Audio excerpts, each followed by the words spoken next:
बिस्मिल्लाहिर्रहमानिर्रहीम। नाज़रीन, आज मैं और डॉक्टर आसिफ किरमानी आपके पास अपने तबसरे के साथ हाजिर हैं। डॉक्टर आसिफ किरमानी, आज एक बहुत अहम मुलाकात हुई है। तो वज़ीर आज़म साहब कराची तशरीफ़ ले गए हैं और वहाँ उन्होंने कारोबारी हज़रात और ताजिरों से मुलाकातें की हैं। उस हवाले से बहुत सी खबरें जो हैं वो मार्केट में फैल रही हैं और बड़ी दिलचस्प है। तो आप क्या कहते हैं? आपने भी सुनी होगी। आपका क्या तबसरा है इस मुलाकात पर और उन बातों पर जो इस मुलाकात में? जी परवीशा, वज़ीर-ए-आज़म साहब तशरीफ़ ले गए कराची और वहाँ उन्होंने कराची की जो ताजिर बरादरी, कारोबारी हज़रात थे और बिजनेसमैन थे, उनसे आज उनकी इंटरेक्शन हुई है। और उसमें एक सबसे जो अहम बात हुई, जो मैं समझता हूँ, वो ये हुई कि जो कराची के एक बड़े मारूफ बिजनेस शख्सियत हैं आरिफ हबीब साहब, तो उन्होंने प्राइम मिनिस्टर साहब को कुछ तजावीज़ दी, जिसमें एक में उन्होंने कहा कि जी प्राइम मिनिस्टर साहब, आपने जैसे पीपल्स पार्टी और दूसरी जमातों से हाथ मिलाया और उसके बड़े पॉजिटिव नताइज आए कि जी स्टॉक मार्केट जो सी थी वो 42,000 से पता नहीं 60,000 प्लस 67,000 में चली गई एक, तो उस हाथ मिलाने का फायदा हुआ है। अब दो हाथ आप और मिलाएं, ये आरिफ हबीब साहब ने प्राइम मिनिस्टर को तजवीज़ दी। तो प्राइम मिनिस्टर सुन रहे थे, तो उन्होंने कहा एक हाथ जौन सा है, अब आप पड़ोसी ममालिक जो हैं इंक्लूडिंग बशमूल भारत, उसकी तरफ भी हाथ बढ़ाएं। और फिर दूसरा हाथ उन्होंने कहा, या तीसरा हाथ जो कह लें, कि वो जो अडियाला जेल का बासी है या अडियाला जेल के जो बासी हैं उनकी तरफ भी बढ़ाएं और आप ये काम कर सकते हैं। ये उन्होंने बात कही है और उस पर मैं कोशिश करता रहा कि वज़ीर आज़म का कोई मैं देखूं मौक़िफ़, लेकिन वो नहीं आया सामने। वज़ीर आज़म ने जवाब में ये ज़रूर कहा कि जी हम आप सबको साथ लेकर चलेंगे, और ख़ुसूसन उन्होंने जहाँ तक मैंने देखा है जो मीडिया में, कि उन्होंने कहा कि सऊदी अरब का कोई वफ्द आ रहा है, तो मैं कारोबारी वफ्द है, बड़ी वो अच्छी तजावीज़ लेके आ रहे हैं, बिजनेस की अपॉर्चुनिटीज़ लेके आ रहे हैं, इन्वेस्टमेंट की, तो मैं इंशाल्लाह आप लोगों को उनके साथ बिठाऊंगा, तो आप सऊदी अरब से तजारत शुरू करें, बिजनेस शुरू करें। तो ये सारी बात हुई है। अब इसमें मैं समझता हूँ कि जो ये बात उन्होंने कही है कि अडियाला जेल के कैदी वाली, अब मालूम नहीं उसका वो क्या उसकी बैकग्राउंड है और क्या उनके जहन में था, लेकिन आप ये मुझे बताइए कि ये जो भारत के साथ उन्होंने आरिफ हबीब साहब ने ये बात कही है, तजवीज़ दी है कि उसकी तरफ हाथ बढ़ाएं, उस पर जरा आप रोशनी डालें जल्दी से।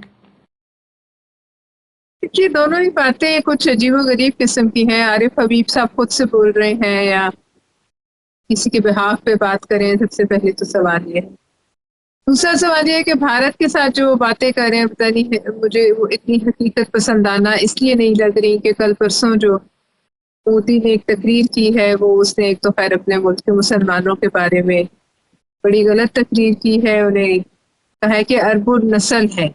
इस पे मेरे ख्याल में आहिस्ता आहिस्ता अरब ममालिक की तरफ से भी रिएक्शन आना शुरू हो गया है। और उन्हें कहा है बच्चे ज़्यादा पैसे पैदा करते हैं, घुस बैठिए हैं और बहरहाल वसाइल खा गए हैं हिंदू। अब बात यह है कि मुझे इसकी पूरी कैंपेन में एक दफ़ा भी, एक जगह भी ऐसा कहीं कोई लफ्ज़ नज़र नहीं आया जो हमसाया ममालिक ही उसने कह दिया हो कि हम हमसाया ममालिक के साथ ताल्लुकात बेहतर बनाएंगे। नहीं, हम बातचीत के लिए जगह खोलेंगे, दरवाजे खोलेंगे, हम ट्रेड की बात करेंगे, हम अमन की। उसके बरक्स वो ये कहते रहे हैं, वो और अमित शाह, वो उनके जो राजनाथ सिंह, सॉरी, वो कहते रहे हैं कि हम घुस के मारेंगे। फिर आपने देखा इसी दौरान वो एक कत्ल लाहौर में सरबजीत सिंह के कातिल को भी किसी नामालूम शख्स ने अंदर घुस के गोलियां मार दी। तो लिहाजा मैं बलविशा यहाँ जरा थोड़ा सा यहाँ इंटरप्ट करूंगा।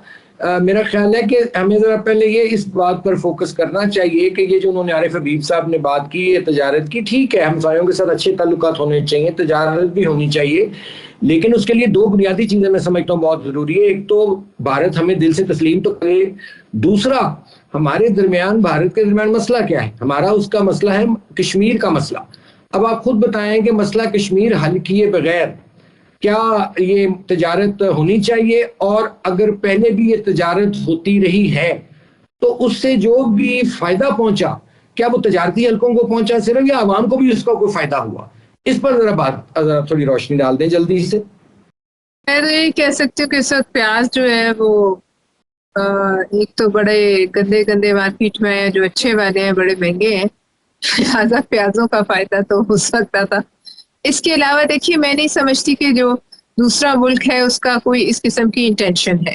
وہاں وہ الیکشن ہی اس بات پہ جیت رہے ہیں کہ وہ پاکستان اور مسلمان دشمنی پر، اور اس پر وہ جو شخص الیکشن جیت کے دوبارہ آ رہا ہے اپنے وزیر اعظم کے دفتر میں، تو وہ کیوں چاہے گا کہ وہ ایسا کام کرے؟ کیا اس کا گزارا نہیں ہو رہا؟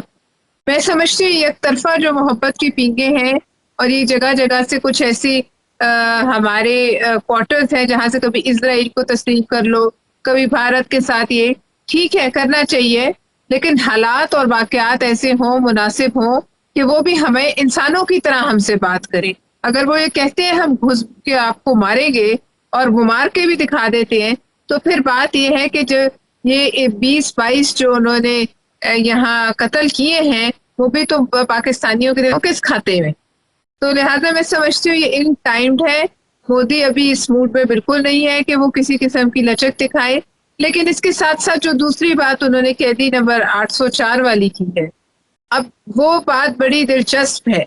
بات یہ ہے کہ کیا وہ ان کی اپنی رائے ہے یا وہ کیا کسی اور کی زبان بول رہے ہیں، اور کیا ویسے بھی کاروباری افراد کہہ سکتے ہیں اس حوالے سے کہ ایک ماحول اچھا بن جاتا ہے ملک میں.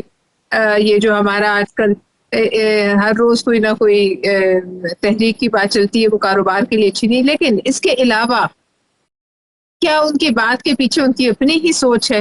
یہ تو آپ بتا سکتے ہیں کہ ان کے تانے بانے کہاں ملتے ہیں. میں یہ سمجھتا ہوں کہ اس کو دونوں انداز سے دیکھا جا سکتا ہے کہ ان کی ذاتی خواہش بھی ہو سکتی ہے، جیسے آپ نے کہا کہ بھئی کاروبار کی معاملات ہیں، ملک میں سیاسی استحکام آنا چاہیے، معاشی استحکام آنا چاہیے. لیکن میں نے یہ دیکھا ہے کہ جتنے بھی ہمارے یہ محترم کاروباری حضرات ہیں، اور ظاہر ہے ان کو سوٹ ہی نہیں کرتی کس قسم کی کنفرنٹیشن کا ماحول، تو وہ ہر ایک امت جو آتی ہے اس کو اسی طرح کی وہ تجاویز دیتے ہیں.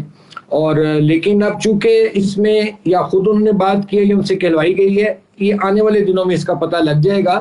چونکہ جہاں تک قیدی نمبر 804 کی بات ہے، ٹھیک ہے وہ ایک مقبول رہنما ہیں پاکستان کے، لیکن ان پر جس نوعیت کے مقدمات ہیں اس کا فیصلہ تو عدالتوں نے کرنا ہے، اس کا فیصلہ حکومت نے تو نہیں کرنا، یا وزیر اعظم شہباز شریف صاحب نے نہیں کرنا. تو لیٹس سی، یہ وقت کے ساتھ پتہ چلتا جائے گا، مزید کلیئرٹی آ جائے گی کہ اس بات کے پیچھے حقیقت کیا ہے. کیا یہ گڈ فیتھ میں بات کہی گئی ہے یا کسی کو انہوں نے فیور دینے کے لیے یہ بات ایسی بیان کی ہے؟ تو میرا تو یہ خیال ہے.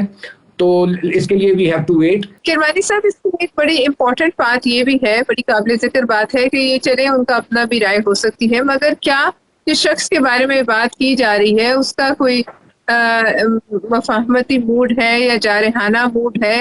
آج تک تو جو سننے میں آیا ہے، کل تک ان کی جو بات سننے میں آ رہی تھی وہ یہی تھی کہ میں کسی صورت نہ کسی سے بات کر رہا ہوں، نہ میں کرنا چاہتا ہوں. اور پھر اس کے برعکس بہت سے لوگ باہر آ کے ایسی باتیں کرتے ہیں جو کہ ہمیں سمجھ نہیں آتی کہ کس کی بات پہ یقین کیا جائے. تو لہٰذا جس کے بارے میں بات کی جا رہی کہ وہ بھی تیار ہے اس سارے کام کے لیے. یہ بڑی اہم بات یہ بھی ہے، چونکہ ابھی تک تو انہوں نے ہمیشہ جب بھی ان کی طرف چاہے زرداری صاحب نے حکومت بنانے کی پیشکش کی ہو، چاہے شہباز شریف صاحب نے ایز اپوزیشن لیڈر ان کی طرف ہاتھ بڑھایا ہو مفاہمت کا، معیشت کی خاطر، مساک معیشت کی خاطر، تو انہوں نے تو ہمیشہ کہا کہ میں نے ان چوروں ڈاکوؤں کے ساتھ نہیں بقول ان کے بیٹھنا. تو اب آئی ڈونٹ نو، میں نے اس لیے کہا کہ ذرا دیکھنا پڑے گا کہ آیا شہباز شریف تو ہاتھ بڑھا دے تو کیا وہ بھی اندر سے ہاتھ ملانے کو تیار ہیں جو قیدی نمبر 804 ہیں ڈیالہ کے، یا ان کے ابھی کچھ اور ارادے ہیں؟ تو اس لیے میں نے عرض کیا کہ اس کو ذرا تھوڑا آنے والے دنوں میں اور صورتحال واضح ہو جائے گی. بہت شکریہ. اس کے ساتھ ہی میں آپ سے اجازت چاہتی ہوں.